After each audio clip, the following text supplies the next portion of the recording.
Alô pessoal, mais uma vez aqui juntos para falar um pouquinho desse tão importante papel nas nossas vidas de paternidade, de maternidade. E hoje nós vamos falar sobre um assunto que fala muito ao meu coração e com certeza vai falar ao seu coração também, que é como preparar um caminho para o retorno dos filhos. Como assim preparar um caminho para o retorno? É impossível que nossos filhos nunca venham a errar. É impossível que eles nunca façam escolhas que não são as escolhas que nós gostaríamos que eles fizessem. Mas e aí? Como voltar? Como retornar? Como caminhar? Se você quiser ver muitos vídeos como esse, você pode encontrar no nosso canal do YouTube, chama Conexão Extrema Filhos. Conexão Extrema Filhos, vocês são todos convidados. Oi, Elisandra, vamos ver quem mais está aí com a gente, a Ângeles, e mais um pessoal já está chegando, muito bom, glória a Deus. Muitas vezes a gente tem um sentimento e uma intenção e usa um grande esforço para impedir que os nossos filhos errem, para impedir que os nossos filhos saiam do caminho, para impedir que os nossos filhos... Oi, William, tomem algumas decisões que não são as decisões que nós imaginamos que eles gostariam ou deveriam tomar. Mas sabe, queridos, é inevitável, porque faz parte da vida que em alguns momentos os nossos filhos tomem decisões, caminhos e façam coisas que nós não gostaríamos que eles fizessem, que experimentem, e na experimentação da maturidade é comum que errem. É incomum que alguém chegue à maturidade sem erros e acertos. É incomum que alguém chegue à maturidade sem passar por dias difíceis. É incomum que alguém chegue à maturidade sem ter do que se arrepender. Então, o que é realmente preocupante, se é inevitável que alguns erros aconteçam, que alguns caminhos errados sejam tomados. O preocupante é quando nós entramos num ciclo de destruição, num ciclo mortal, que é o ciclo que às vezes nossos filhos erram e eles não têm liberdade conosco, eles não têm diálogo conosco e eles começam a ficar angustiados, imaginando como vai ser quando meu pai souber, quando a minha mãe souber, e eles vão gerando uma outra personalidade. Tem uma pessoa que conversa com a gente, tem uma pessoa que vem para casa, que come com a gente, corre para o quarto, e tem outra pessoa que é aquela que vive lá no quarto, porque no quarto nossos filhos não estão nunca. Como assim meu filho vive no quarto? Ele não está lá no quarto, ele está com os amigos, ele não está lá no quarto, ele está em outros ambientes, ele está usando o quarto, mas ele está lá no ambiente virtual com o mundo inteiro ao redor dele. Então, algumas vezes nós não temos essa entrada no coração dos nossos filhos, nós não chegamos perto deles, eles não nos conhecem de verdade, e o que é que vai acontecendo? Acontece que eles começam a criar um pensamento de que eles não são mais aceitos, que eles não são mais queridos, que eles não são mais amados. Ou seja, eles começam a imaginar o que nós imaginamos. Você sabe o que é mais destrutivo para um relacionamento do que nós pensarmos o que o outro deve estar pensando de nós? A gente sempre erra, é sempre muito destrutivo. É sempre dar errado quando nós ficamos pensando o que outra pessoa pensa de nós. Esposas, vocês podem dizer se funciona pensar o que o seu marido está pensando, ou pior ainda, esposos, vocês podem dizer como funciona quando a gente pensa, eu sei que ela está pensando isso, eu sei que ela está pensando aquilo. Sempre que a gente pressupõe o pensamento do outro, a gente caminha para enfraquecer o relacionamento. Mas é inevitável que a gente queira saber o que o outro está pensando sobre nós. É inevitável que a gente queira saber o que o outro está pensando em cada momento. Então, tem uma grande ferramenta, tem uma coisa muito importante para nós trabalharmos, que chama diálogo, que chama a nossa intimidade, a nossa conversa. E como é que nós fazemos para tirar os nossos filhos dos caminhos de morte? Na verdade, algumas vezes nós estamos tão focados em guardá-los, impedi-los, fazer uma cerca para que eles não saiam, que a gente esquece que, na verdade, construir um bom caminho para que eles voltem é mais importante do que construir uma cerca para que eles não saiam. A verdade é que a história da maioria dos nossos filhos amados, que é a história da maioria de nós, é uma história de que construímos com acertos e erros. E tiveram erros na nossa formação, e tiveram erros que nós cometemos, e nós voltamos para casa, nós encontramos o caminho. Então hoje eu quero falar sobre essa ferramenta que talvez seja a mais importante para que os seus filhos tenham um bom e um pavimentado caminho de volta, um caminho de retorno. Como é que nós falamos com nossos filhos? Como é que os nossos filhos, eles ganham confiança para falar conosco? Bom, a primeira coisa que nós precisamos saber, estou recebendo um monte de informações aí, gente com cara de bravo, gente com cara sorrindo, gente com cara rindo. Acho que alguém está tendo uma convulsão nas carinhas ali, né? Vamos lá. Então, queridos, como é que a gente faz para adquirir esse lugar? Como é que a gente faz para que os nossos filhos queiram falar com a gente? Tem algumas coisas que são muito importantes. Primeiro, hoje é dia de você começar a conversar com seu filho. Eu não sei se o seu filho tem 1 ano de idade, 2 anos de idade, 4 anos de idade, mas com as nossas crianças a gente aprendeu isso cedo. Então, antes mesmo deles nascerem, a gente sempre conversava. Como assim conversava? Sim, eu conversava. Boa noite, Lourdes. Vamos ver, a Lourdes, a Marlice, a Graça eu já falei. Então, boa noite, querida. E assim, a gente aprendeu isso. Então eu já conversava com meus filhos antes deles nascerem. Quando eles nasceram, saíram da barriguinha da mamãe, papai eles já conheciam essa voz. Eu já conversava, eu já ficava falando, dizia a eles dos sonhos, dizia a eles de futuro, dizia a eles da bondade de Deus, contava para eles da bondade de Deus. Mas eles não entendem. Talvez eles não entendam naquele momento, mas tem registros do tom da sua voz, do carinho, do amor, da aceitação, da felicidade que vão ficando. E quando eles nascem, ainda são bebês. Mas que conversa eu vou ter com o bebê? No começo é aquela atenção e depois fica mais para a mamãe e o bebê fica lá como, né, um serzinho diferente na casa. A gente troca, a gente dá o que ele precisa, a gente leva a mamadeira, a gente põe ele na cama, mas muitas vezes, por ele não nos responder como nós falamos, nós acabamos não conversando. Então vai aqui a dica, é muito importante você conversar no momento que você está hoje. É o melhor dia para começar. O melhor dia seria ontem, mas o ontem não nos pertence mais. Mas nós precisamos conversar com os nossos filhos, desde que eles nem entendem o significado das palavras. Porque quando eles começarem a entender, eles vão descobrir um gosto. Quando eles ouvem a voz da gente, vai ser gostoso para eles, porque eles estão acostumados com aquela voz. Eles estão acostumados que os sentimentos que a gente está passando para eles quando eles estão no colo e a gente está falando, eles sentem a vibração do nosso peito, a vibração da nossa voz neles. Isso vai trazendo aquele gosto de familiaridade, aquele gostinho aquele amor, aquele carinho. Depois, ao longo da vida, sempre que ele ouvir aquela voz, aquele timbre, aquele jeito de falar, aqueles sentimentos. Boa noite, Aliel. Aqueles sentimentos que a gente transferiu para eles lá quando eles eram bebezinhos, eles sempre vão conservar. Então isso traz de volta os sentimentos.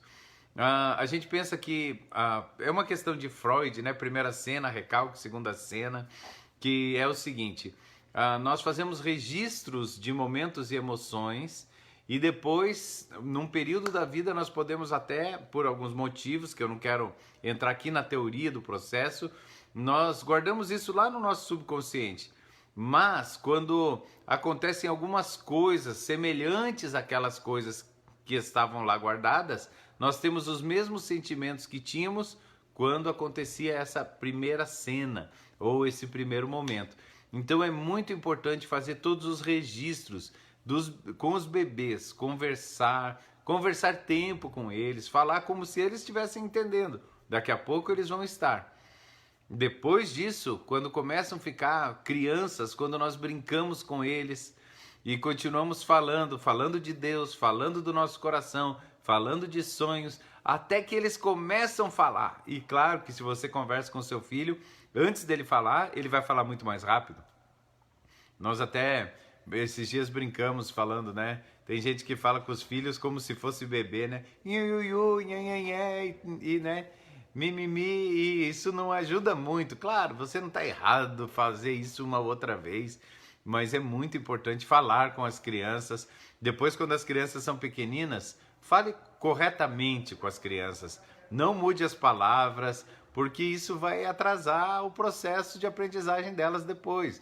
Então, continue falando, mas aí, quando elas começam a entender, favoreça para que eles falem com você. Uma coisa que eu fazia sempre com a Ana, com o Sam, eu contava muita história, então não passava uma noite sem contar história.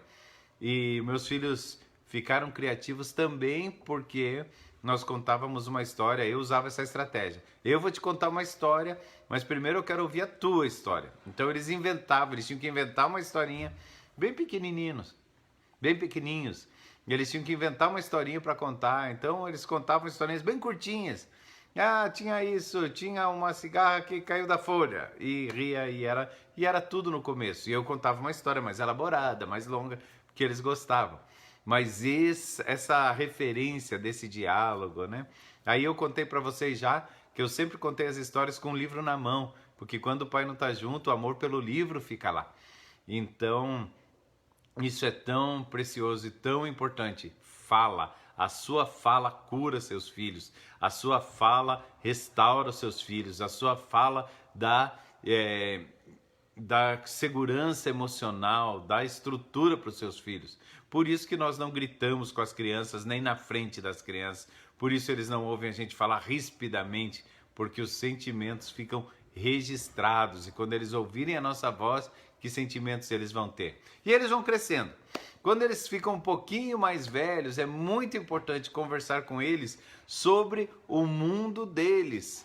Então, vai conversar sobre carrinho, esse carrinho pode pegar areia, ou esse carrinho só pega terra, ou esse carrinho aqui vai carregar, vamos fazer uma estradinha na terra, vamos jogar água, vamos brincar juntos, vamos nos sujar e vamos falar do que está acontecendo todo o tempo. E essa ligação vai se ampliando e eles chegam aí na idade escolar e nós precisamos tanto, oi Elisandra, querida, é tempo sempre, né? E na idade escolar é muito importante que a gente saiba. Então eu ia pegar meus filhos. E o que aconteceu hoje? Às vezes eles nem estavam com vontade de falar, mas daqui a pouco eu tocava num ponto que eles tinham vontade. Todos os amiguinhos estavam na aula, hoje faltou alguém. Ah, tava todo mundo. E você gostou de brincar com todo mundo?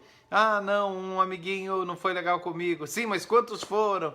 E o que você fez? O que você comeu? O que a mãe mandou para você comer? Você gostou do que você comeu? A professora viu o trabalho que estava bonito? E esse ambiente. E eles vão ficando apaixonados por estar com a gente, por conversar com a gente. Quando eles ficam um pouquinho maiores, eles começam a aprender coisas específicas. E aí tem um segredo, uma coisa muito legal. Quando eles podem começar a ensinar a gente. Ache coisas que o seu filho pode ensinar você. Talvez seja o videogame.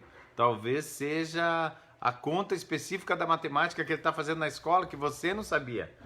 Mas ache alguma coisa, porque quando ele está te ensinando, você está dizendo para ele, eu valorizo o que você pensa, eu valorizo o que você sabe, eu valorizo o seu esforço.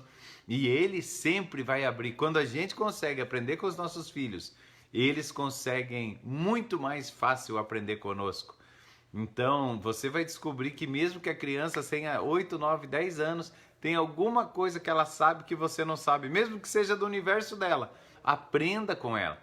Aprenda com sua filha como pentear o cabelo da boneca. Fala, filha, é assim que faz? Não, é assim, pai. E ela vai te mostrar. Ela estar te ensinando alguma coisa traz muito ao sentimento de valor ao coração dela. Eles saem dessa idade, eles vão ter 12 anos, 13 anos, e aí, em alguns momentos, eles vão achar que sabem bastante, mais do que sabem na verdade. E eles vão começar a querer dar lição em tudo. E falar isso, por que você não faz isso assim? Por que você não faz aquilo? Por que você passa assim? Por que você não passa por aquela rua? Por que você não vai pela outra? E é o tempo da paciência. É o tempo que nós temos que discernir o que é mais valioso para nós. É mais valioso a gente ter razão naquela hora.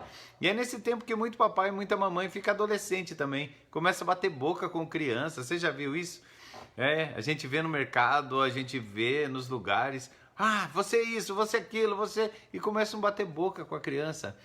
Lembre-se, o que é mais valioso aqui? Ganhar o ambiente, ganhar o momento, ou você ganhar a abertura do coração das crianças? Essa idade é pegadinho. Então, até a adolescência, as crianças têm uma certeza na vida, que se o papai falou, tá certo. Quando chega na adolescência, eles têm uma certeza na vida também. Se o pai falou, tá errado. Então é coisa incrível, né? Eles vêm com uma certeza do que o pai é o herói e faz tudo certo, mas chega um momento que eles têm uma necessidade de ficar independentes, ficar, na verdade, autônomos. E essa necessidade de autonomia é natural do adolescente, é natural do jovem. E ele precisa descobrir seus próprios sonhos, descobrir o que ele crê e o que ele não crê, descobrir a sua estrutura própria de pensamento. É o segundo cordão umbilical. E nesse momento, nós pais temos que ter muita graça para manter aberto o diálogo, para manter aberto, para que a gente possa falar bastante, conversar bastante. Por exemplo, na minha época, Samuel com 13, 14 anos de idade, eu tive que descobrir tudo sobre os jogos. Então, eu sabia quem eram os jogadores do jogo que ele jogava no computador, eu sabia, tinha uma equipe que jogava pelo Brasil, e aí a gente assistia o jogo e eu sabia quem eram as pessoas que jogavam, e eu ainda sei, eu falando para vocês, ainda lembro o nome dos jogadores, porque ele assistia. Às vezes a gente ficava muito tempo assistindo aqueles jogos de videogame, né, que são transmitidos, agora até a TV transmite jogos, ou transmite pelo YouTube, transmite os jogos. Oi, Rafa, bom querido, pastor Rafael, que prazer que você está aqui. Então a gente vai descobrindo e entrando e permitindo que o mundo dele chegue na gente. E quando a gente vai ampliando esse diálogo, nós estamos alargando uma estrada. Para que essa estrada, pastor? Para o dia que eles, na necessidade e no caminho natural da vida, estiverem crescendo na sua autonomia e independência, errarem, eles lembrarem que eles têm um lugar para conversar conosco. Assim, talvez a maior tentação ou o maior trabalho para a nossa vida seja ajudar nossos filhos terem uma única identidade. Porque naturalmente eles criam uma identidade para se relacionar com os amigos, uma identidade para se relacionar com a escola, uma identidade para se relacionar conosco e uma identidade virtual que eles usam para se relacionar no mundo da internet. E isso faz muito mal para eles. E ajudá-los a caminhar para uma unicidade, para ser a mesma pessoa em todos os ambientes, é um super trabalho. Mas isso só pode acontecer se nós tivermos caprichado na construção desse espaço de diálogo. Então, aqui em casa a gente conversa muito, assim, horas. Eu lembro no mês passado de 2 ou 3 conversas com o Samu que foram de 5, 6, 7 horas conversando e não termina o assunto. A gente sai de um assunto, vai para outro assunto, sai de um assunto, vai para outro assunto. Nos que nós não concordamos, é bem interessante e nós nos respeitamos na nossa opinião e é bem legal, porque eu tento partir do pressuposto que ele pode estar certo e eu estar errado. E às vezes é difícil para um pai partir desse pressuposto com um filho de 16, de 15, de 14, mas a gente precisa desse lugar. A gente precisa conversar com o nosso filho e quando ele disser alguma coisa, nós pensarmos com nosso coração aberto na possibilidade de eles estarem certos e nós estarmos errados. Porque se nós fizermos isso genuinamente e naquilo que eles pensam e a gente pode crescer, a gente aprender com eles, abre um super espaço para que naquilo que eles não concordam conosco, eles também saibam flexionar o seu argumento e saibam fazer a sua mudança, a sua conversão, a sua mudança de direção. Então, aí a dica, um diálogo aberto, a conversa aberta. Não tem assunto proibido na casa, não tem coisas sobre as quais nós não falemos. Aqui nós falamos de aborto, nós falamos de drogas, aqui nós falamos de sexualidade, aqui nós falamos de tudo, tudo pode. Aqui nós questionamos as formas da igreja, eles questionam, isso deveria ser assim, isso é assim, por que você falou isso no culto? Você falou desse jeito, eu não sei se eu concordo com isso, me explica melhor isso que você falou, não entrou para mim, não coube isso que você falou, e eles falam assim com a gente, e é incrível, porque é muito bom saber que nesse aspecto nós temos o coração dos nossos filhos. Qual é a maior dificuldade para você conversar com seu filho? Aonde que pega, aonde que trava? Eu fiquei muito feliz uma vez, lembra que a gente tinha um grupo de 8 adolescentes e eu andei com eles por um ano e adoro eles, amo demais, e daqui a pouco eu vou fazer umas lives com eles para fazer algo bem especial por aqui. Mas eu fiquei muito feliz porque a gente fazia alguns exercícios lá, nós 8, e um era falar uma coisa que a gente curtia um no outro e uma coisa que a gente mudaria um no outro, e aí pegava, né? Eles disseram para mim o que eles mudariam em mim. Um dia eu conto para vocês e conto quem falou. Não conto, né? Eles falaram, eu não quero que fale que eu disse isso. Tá bom. Mas eu vou dizer, e eu fiquei muito feliz pelo que eu ouvi da coisa que eles mais gostavam em mim, os outros 7 adolescentes, né? Tinha o Samu e outros 7 adolescentes, jovens. E eles falaram, o que nós mais gostamos em você é que o Samu pode falar qualquer coisa que você leva a sério. Que ele pode falar qualquer assunto, ele pode ter qualquer ideia e você ouve ele assim e você compra a ideia dele, você incentiva a iniciativa dele, independente de parecer muito maluca ou muito sensata, você sempre acha que pode dar certo, você sempre incentiva ele a falar. Ele tem essa liberdade de falar e você sempre ouve de verdade o que ele está falando.